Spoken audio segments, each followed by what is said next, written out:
لیکن بچوں کو قرآن مجید یاد کرانے کا جو ہمارے ہاں طریقہ اختیار کیا گیا، میں نے اس پر تنقید کی تھی۔ یہ بڑی عمر میں لوگوں کو یاد کرنا چاہیے، اب بھی یاد کرنا چاہیے۔ والدین کے اندر یہ احساس ہے کہ انہوں نے بچے کو حفظ کرانا ہے، مار کر کرانا ہے، اس کی مرضی کے بغیر کرانا ہے، یہ کوئی بڑی سعادت کی چیز ہے، اگر حفظ کر لے گا تو ہماری بخشش کا سامان کرے گا، یہ محض توہمات ہے۔ ایک رائے آپ نے مختصراً ایک ٹی وی پروگرام میں ذکر کی تھی حفظ کی روایت کے حوالے سے، اس پہ بعض اہل علم علماء نے مضامین بھی لکھے اور اس کی تائید اور بعض نے اس پہ تنقید بھی کی۔ میں چاہتا ہوں کہ آج ذرا حفظ کی اس روایت کے موضوع کا ایک ہولسٹیکلی جائزہ لیں ہم، اور جو اعتراضات یا نقطہ نظر آپ کے افکار پہ پیش سامنے کیے جاتے ہیں ان کو بھی میں زیر بحث لاؤں۔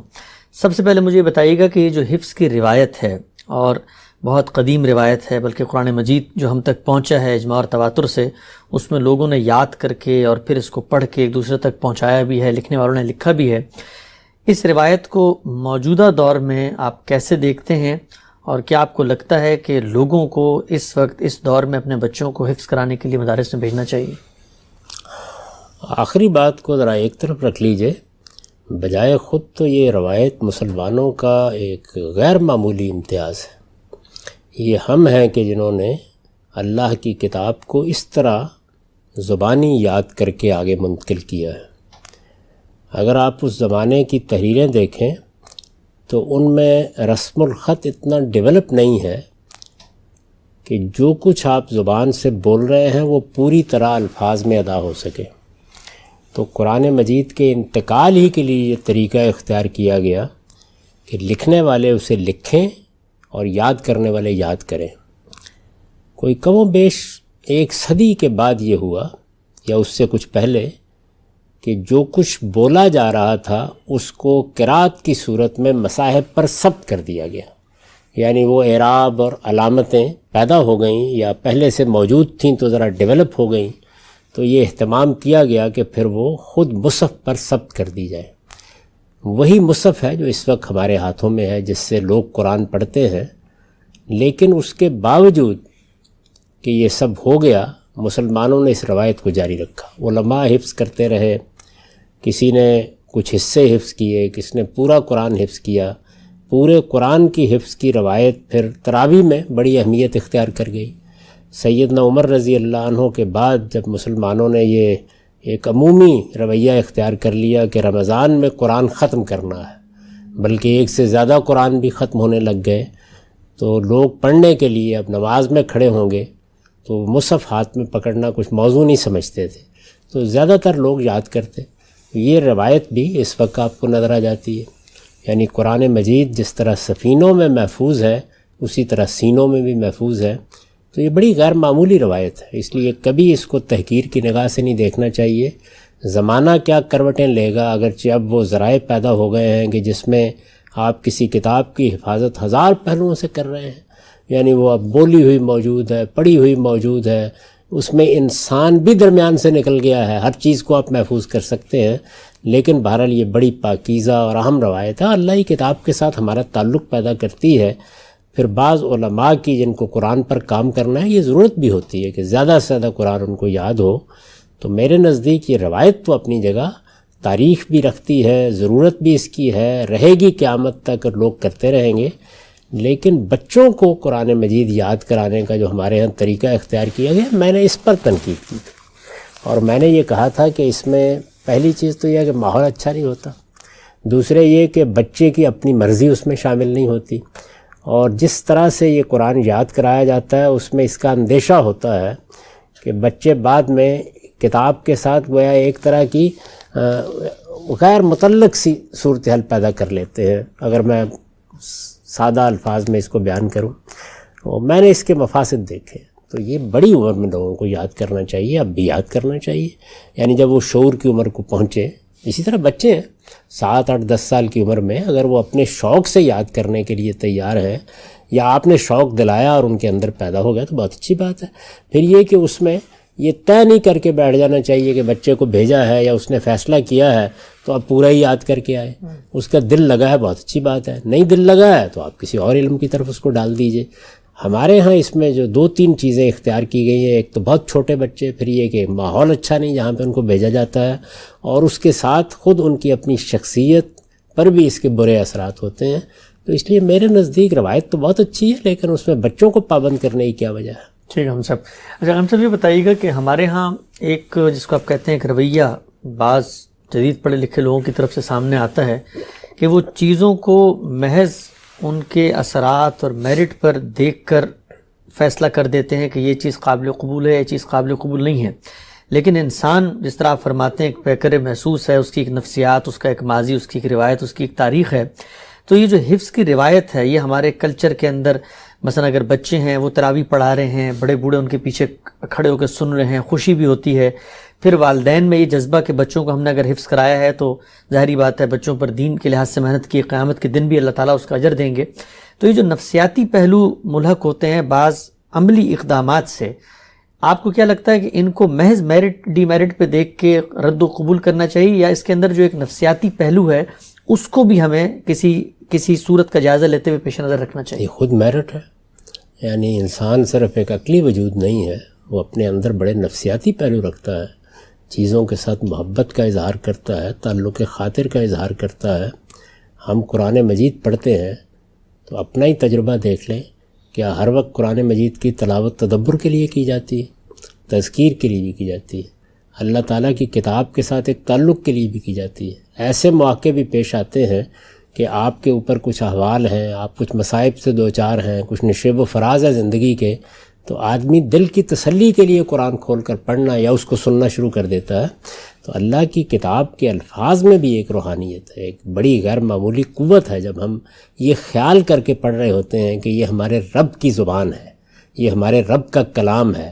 ظاہر ہے کہ یہ چیز محض ترجمے سے تو نہیں نمایاں کی جا سکتی، تو اس کو بڑی قدر کی نگاہ سے دیکھنا چاہیے. اور انسان کے پورے وجود کو دین سے متعلق ہونا ہوتا ہے، یعنی دین میں سمجھنے کا عمل علم سے ہوگا، عقل سے ہوگا، لیکن اس کے بعد وہ میرے وجود کا حصہ بنتا ہے، یعنی میرے رشتوں میں ایک سب سے بڑے رشتے کا اضافہ ہوتا ہے.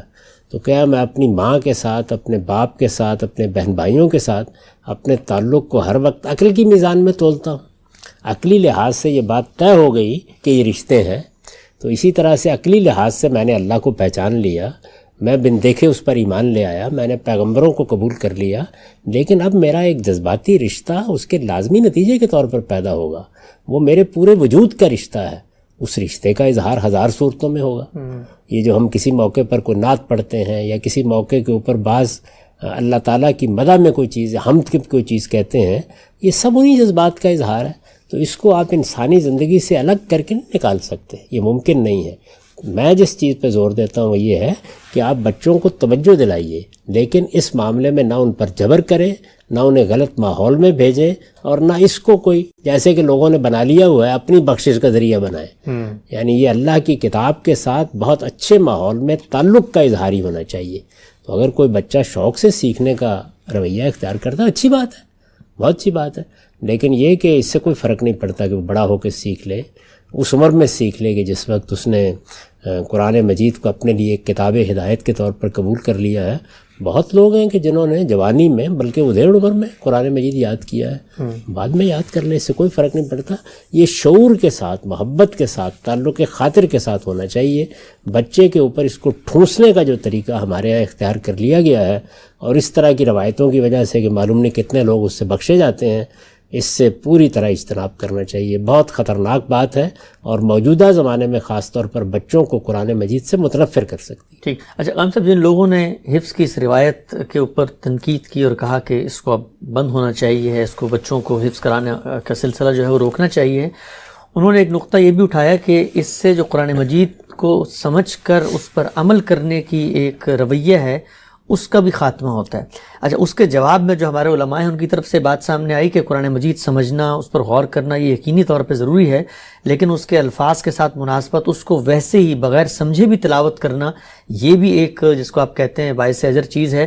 تو آپ عربی متن سے گویا اگر آپ اس کو نکال دیتے ہیں، محض تفہیم اور سمجھنے کو لے کر آتے ہیں قرآن کے معاملے میں، تو وہ جو خدا کی کتاب کے ساتھ ایک تعلق ہے وہ تو پھر آدمی ترجمہ بھی کسی کا پڑھ سکتا ہے، اس الفاظ کے ساتھ تو مناسبت نہیں رہے گی. نہیں، میرے خیال میں دونوں چیزیں بڑی اہم ہیں. یعنی قرآن مجید اصلاً ہدایت کے لیے ہے، تدبر کیا جائے تو ہر آدمی کو کرنا ہے، لیکن اور ہر آدمی کو کچھ نہ کچھ قرآن یاد بھی کرنا چاہیے، اس لیے کہ نماز پڑھنی ہے اس نے. خاص طور پر فجر کی نماز میں تو لمبی صورتیں پڑھی جاتی ہیں. اگر اللہ تعالیٰ تہجد کی توفیق دے تو اس میں بھی ظاہر قرآن ہی پڑھا جاتا ہے. اس زمانے میں تو خیر ایسے ذرائع پیدا ہو گئے ہیں کہ آپ سن بھی سکتے ہیں، آپ مصحف بھی ہاتھ میں لے کے پڑھ سکتے ہیں، ان میں سے کوئی چیز بھی مانے نہیں، لیکن آدمی کا دل یہ چاہتا ہے کہ زیادہ سے زیادہ قرآن اس کے سینے میں ہو. اصلی سوال یہ نہیں ہے، یہ ساری انسان کی ضرورتیں ہیں. یعنی تدبر کرنا یہ تو اس کے فرائض میں سے ہے، قرآن کو جاننا سیکھنا اس پر اس کی فلاح کا انحصار ہے. لیکن قرآن مجید کے الفاظ سے تعلق پیدا کرنا، اللہ کی کتاب کو آپ چومتے ہیں، اٹھاتے ہیں، اپنے پاس رکھتے ہیں، یہ ادب کے اظہار کے طریقے، یہ محبت کے اظہار کے طریقے، یہ بھی انسانی زندگی کا لازمہ ہے. اس لیے دونوں چیزیں اپنے اپنے محل اور موقع پر رہنی چاہیے، ترتیب نہیں الٹنی چاہیے. یعنی ہمارے ہاں ترتیب الٹی ہے، اس لیے اس پر کچھ تنقید ہوتی ہے کہ قرآن سمجھ کر پڑھنا ہے، قرآن سے ہدایت حاصل کرنی ہے، یہ مسئلہ ہی نہیں رہا ہمارے ہاں سرے سے. تو اس کو الٹ دینا چاہیے. اصل مسئلہ یہ ہے، اس کے ساتھ یہ بھی ایک بڑا اہم پہلو ہے کہ لوگ یاد کر لیں، زیادہ یاد کر لیں، پورے قرآن کو حفظ کر لیں. تو اگر آپ ترتیب چیزوں کی صحیح رکھیں اور ہر چیز کو اس کا صحیح وزن دیں تو وہ قدر و قیمت پاتی ہے. جب آپ ترتیب الٹ دیتے ہیں تو پھر ظاہر ہے تنقید بھی بعض موقعوں کے اوپر سخت کرنا پڑ جاتی ہے. تو یہ دونوں چیزیں میرے نزدیک تھوڑی انتہا پسندانہ ہیں. ان کے اندر صحیح توازن یہ ہے کہ ہر بچے پر یہ واضح کیا جائے کہ اس کے اللہ کی کتاب کو پڑھنا ہے، اس کو سیکھنا ہے، اس کو سمجھنا ہے، اس کا ترجمہ اس کو سکھایا جائے، قرآن مجید سے ایک براہ راست تعلق اس کا پیدا ہو. پوری زندگی میں یہ قرآن ہمیشہ اس کے لیے اس طرح رہے کہ جب بھی کبھی اس کے ذہن میں کوئی خلجان پیدا ہو تو وہ اس کو نکال کر پڑھے اور اس سے ہدایت حاصل کرے. ہر مسلمان اپنی پوری زندگی میں کم سے کم ایک بار پورے قرآن مجید کو شروع سے لے کے آخر تک سمجھ کر پڑھ لے، خواہ ترجمے کے حوالے سے پڑھے، خواہ جو جدید طریقے بعض اختیار کیے گئے ہیں جن میں آپ ترجمہ سیکھ لیتے ہیں اس طرح سیکھے، خواہ یہ ہے کہ اللہ توفیق دے تو عربی زبان جانتا ہو براہ راست پڑھ لے. تو یہ سارے معاملات ہر شخص کو کرنے چاہیے. کچھ لوگوں کو اگر یہ شوق ہو کہ وہ قرآن کو یاد کریں تو ان کے اس شوق کو بھی حوصلہ افزائی کر کے اور بڑھانا چاہیے. لیکن اصل چیز جو قابل تنقید ہے وہ بچوں پر اس کو ٹھونسنا اور والدین کا اس کو ایک مسئلہ بنا لینا ہے، اس سے اجتناب کرنا چاہیے. یہ دین کے لیے بھی، ان دعوت کے لیے بھی اور بچوں کی آگے کی زندگی کے لیے بھی نقصان دہ ہے. ٹھیک. اچھا غلام صاحب، بھی آپ نے ایک بات فرمائی کہ اصل کام تو ظاہری بات ہے، کلام اللہ نے نازل کیا ہدایت کے لیے، اس کو پڑھنا سمجھنا ہے. اور آپ نے اس روایت کو بھی واضح کیا تھا پچھلے دنوں جو عام طور پہ بیان کی جاتی ہے کہ ہر حرف پہ 10 نیکیاں ملیں گی، اگرچہ وہ ایک ضعیف روایت ہے، اور جو مکمل روایت ہے اس میں تعلیم ہی کا ذکر ہے قرآن مجید کو سمجھ کے پڑھنے کا. لیکن یہ بتائیے گا کہ اگر کوئی آدمی اس کو سمجھ کے نہیں پڑھتا تو کیا آپ اس کی نفی کرتے ہیں کہ یہ بغیر سمجھے پڑھنا، محض تلاوت کرنا، یہ کوئی اجر کا باعث نہیں بنتا؟ دیکھیے بات یہ ہے کہ ایک ہے کہ قرآن مجید کو میں سمجھ ہی کے پڑھتا ہوں، ہمیشہ اس کے ترجمے پر نگاہ رکھ کے، مدعا پر نگاہ رکھ کے اس کی تلاوت کرتا ہوں. میری اپنی زندگی میں ایک عام مسلمان کی حیثیت سے میں بات کر رہا ہوں، قرآن ایک زندہ کتاب کے طور پر موجود ہے. یہی میرا عمومی رویہ ہے. اور کسی موقع کے اوپر یا ایک عمومی تلاوت میں اللہ کی کتاب کے ساتھ محبت کے اظہار کے لیے یا اس سے تذکیر حاصل کرنے کے لیے یا محض اس کی فضا میں جینے کے لیے اس کو پڑھتا ہوں. تو یہ دونوں چیزیں اپنی اپنی جگہ. اس کو ترتیب کو جب آپ الٹ دیتے ہیں تو ہر چیز درم برم ہو جاتی ہے. اصل میں چیزوں کی ترتیب صحیح رکھنی چاہیے. میری اپنی ماں کے لیے پہلی ذمہ داری یہ ہے کہ میں اس کے لیے اگر اس کو کھانا ہے تو اس کا بندوبست کروں، اس کے لیے جگہ کا بندوبست کروں، رہائش کا بندوبست کروں، سکون کا بندوبست کروں، آرام کا بندوبست کروں، بیمار ہے تو اس کے علاج کا بندوبست کروں. اس کے بعد مجھے ہاتھ چومنے میں بھی ایک لذت آتی ہے، وہ بھی میری محبت کا اظہار ہے، لیکن ہاتھ ہی چومتا رہوں. تو قرآن مجید کے ساتھ ہمارے تعلق کی ترتیب صحیح ہونی چاہیے. اصلاً وہ ہدایت کی کتاب ہے، اصلاً اس کو پڑھنا ہے، اصلاً ہماری ذمہ داری ہے کہ یہ آپ ایک نفسیاتی تسکین کے پہلو کو اگر ترتیب الٹ کے اصل بنا دیں گے تو پھر تنقید ہوگی اس کے اوپر. جی بڑی خوبصورت بات فرمائی غلام صاحب آپ نے. یہ بتائیے گا کہ ایک اور پہلو کہا جاتا ہے کہ جب قرآن کو آگے پہنچانے کے لیے جو میڈیم اختیار کیا گیا اس میں آپ نے بھی وضاحت فرمائی کہ لوگ اس کو پڑھتے تھے، تو یہ پڑھنے کا میڈیم جو ہے اس کو اگر آپ ترک کر دیتے، یاد کرنے کا میڈیم اس کو آپ ترک کر دیتے ہیں تو گویا دین جن ذرائع سے پہنچا ہے ان میں سے ایک بڑے ذریعے کو آپ روک رہے ہیں. اور کہا یہ جاتا ہے کہ جو اصل ذریعہ ہے وہ آج بھی یہی ہے کہ آپ اس کو یاد کرتے ہیں. یہ باقی ذریعے جو ہیں یہ ثانوی ہیں اور اتنے مضبوط بھی نہیں ہیں. لہذا حفظ کی روایت جو ہے یہ دین کے پہنچنے کے جو ذرائع ہیں ان پر موقوف ہے اور ان ذریعوں کو ہم تبدیل نہیں کر سکتے. میرے نزدیک تبدیل کرنے کی ضرورت کیوں پیش آ گئی؟ یعنی قرآن مجید کو جس طریقے سے بھی پہنچانے کا اہتمام یہ امت کرتی رہی ہے اس کو ایسے ہی جاری رہنا چاہیے. جس چیز پہ نقد کیا جا رہا ہے وہ یہ ہے نہیں. یعنی علماء اس کو یاد کرتے ہیں، بڑی عمر کے لوگ اس کو یاد کرتے ہیں، اپنے شوق سے لوگ پورا قرآن حفظ کرتے ہیں. یہ سب اسی طرح جاری رہنا چاہیے. آپ کے یہاں تراویح کی ایک روایت موجود ہے، اس کے حوالے سے بھی لوگ اس کو یاد کرتے رہیں گے. بہت سے لوگ ہیں کہ جو قرآن مجید کو یاد کر کے یہ چاہیں گے کہ وہ تراویح میں سنائیں. اصل چیز یہ ہے کہ یہ فیصلہ کس کو کرنا ہے؟ والدین کو اپنی بخشش کے لیے فیصلہ کرنا ہے یا بچوں کو اپنے شوق سے یہ فیصلہ کرنا ہے؟ تو یہ فیصلہ بچے ہوں تو ان کو بھی شوق سے کرنا چاہیے، بڑے ہوں تو ان کو بھی شوق سے کرنا چاہیے. یہ انسان کے اپنے شوق کا اظہار ہے اور اس کو کبھی بھی آپ اس کی حوصلہ شکنی نہ کریں، حوصلہ افزائی کرنی چاہیے. علماء میں بہت سے لوگ ہیں کہ جنہوں نے بڑی عمر میں قرآن یاد کیا، اس لیے کہ حوالہ دینے میں آج کل تو خیر بہت ذرائع پیدا ہو گئے ہیں، آسانی رہے، آپ کی نگاہ میں پورا قرآن یا اس کی تعلیمات رہیں، کسی موقع پر کسی اسلوب کو تصریف کے لحاظ سے دیکھنا ہے تو وہ چیز سامنے رہے. تو ہمارے ہاں اس کی جو روایت جاری ہے اس کے بارے میں کوئی منفی رویہ اختیار کرنے کی ضرورت نہیں ہے. جو چیز غلط ہے وہ اصل میں بچوں کو اس میں جھونک دینا ہے، ٹھیک، ان کی مرضی کے بغیر، بعض موقعوں کے اوپر بہت مار پیٹ کر، اسی طرح سے ان کی صلاحیت کو دیکھے بغیر، ایک خاص عمر میں جب ان کو شعور نہیں ہوتا، اور ایسے ماحول کے حوالے کر دینا کہ جہاں پر اللہ کی کتاب سے ان کے اندر ایک نفرت پیدا ہونی شروع ہو جاتی ہے. اور میں نے دیکھا ہے اس کو، اس سے اجتناب کرنا ہے. تو تنقید کو بس وہاں تک محدود رکھیے. ٹھیک ہے. ہم سب آخری بس سوال کا جواب مجھے دیجیے گا اس موضوع سے متعلق. آپ نے دنیا بھر میں سفر بھی کیا، یہاں امریکہ میں بھی ہم کچھ حفظ کی جو روایات ہیں ان سے واقف ہوئے. کروایا بچوں ہی کو جاتا ہے کیونکہ وہ جلدی یاد کر لیتے ہیں، شوق سے کروایا جاتا ہے. اسپین بڑھ گیا ہے، پہلے 1-1.5 سال میں تھا تو اب 3, 4, 5 سال میں کر دیا جاتا ہے. اسکولنگ بھی جاری ہے اور تھوڑا حصہ وہ یاد کر رہے ہیں اور ایک کمفرٹیبل ماحول بھی ان کو دیا گیا. تو اس طرح کی جو نئی چیزیں سامنے آ رہی ہیں ان کی آپ کو لگتا ہے ہمیں حوصلہ افزائی کرنی چاہیے؟ ان نئی چیزیں اگر اچھی ہوں گی تو کیوں ان کا خیر مقدم نہیں ہوگا؟ ضرور کرنا چاہیے.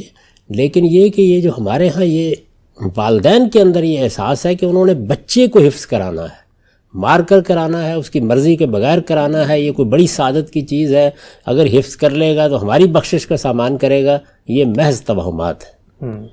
یعنی اس چیز کو ہر حال میں ملحوظ رہنا چاہیے کہ آپ بچے کو بھی اگر ترغیب دیتے ہیں تو کیا شوق سے کر رہا ہے؟ تھوڑی دیر کے بعد اندازہ ہو جاتا ہے کہ اس کا شوق ہے یا نہیں. اگر شوق نہیں ہے تو بچے کو دوسری چیزیں پڑھنے دیجیے، جب اس میں شوق پیدا ہو جائے گا خود کر لے گا. ٹھیک. اصل چیز جو ہے وہ آپ کے رویے میں تبدیلی اور صورتحال میں بہتری ہے.